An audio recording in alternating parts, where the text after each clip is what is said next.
Voici Choc Rap avec Multiplié, un podcast conçu pour apporter une parole d'encouragement aux planteurs d'églises de village et aux responsables. Aujourd'hui, nous poursuivons notre série sur le leadership de l'intendant ou leadership du gestionnaire, gérant. Un auteur définit un gestionnaire comme quelqu'un qui administre les ressources appartenant à une autre personne afin d'atteindre les objectifs du propriétaire.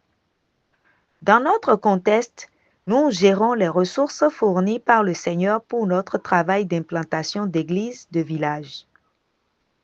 Dans mon précédent podcast, j'ai présenté 3 thèmes que je perçois dans cette parabole. Les gestionnaires doivent rendre des comptes. La ruse du gestionnaire et les éloges reçus de son maître. L'importance cruciale de la fidélité, tant dans les petites choses que dans notre gestion des finances. Dans cet épisode, nous abordons la ruse du gestionnaire et les louanges qu'il a reçues de son maître. Nous lisons au verset 8. Le maître fit l'éloge de ce gérant malhonnête parce qu'il avait agi avec habileté. Que signifie cela? Cette parabole semble à bien des égards difficile à comprendre. Pourquoi un homme riche, le maître, ferait-il l'éloge d'un serviteur qui a gaspillé ses biens, puis réduit les dettes des autres envers lui? La clé pour comprendre l'histoire de Jésus est qu'elle ne traite pas des relations entre maître et serviteur. Elle concerne plutôt la manière juste de gérer l'argent. Petite parenthèse. Il me vient à l'esprit que les actions du gérant malhonnête ont conduit d'autres à se joindre à lui dans sa malhonnêteté. Notre gestion fidèle ou notre échec en la matière a un impact sur les autres. En considérant pourquoi le maître a complimenté le gérant malhonnête, nous devons d'abord comprendre qu'il ne félicitait pas sa malhonnêteté.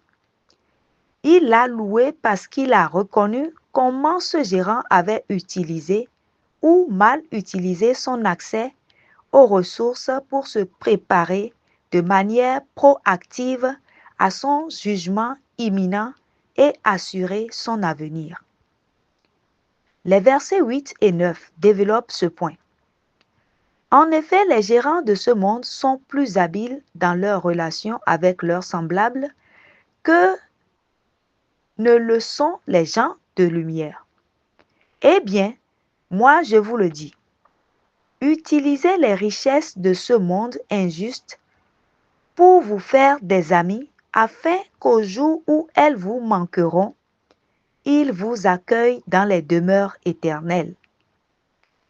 Un principe que nous pouvons tirer de ces paroles, c'est que Jésus nous encourage à être généreux avec nos biens ici-bas afin de faire progresser l'Évangile et de nous faire des amis pour l'éternité.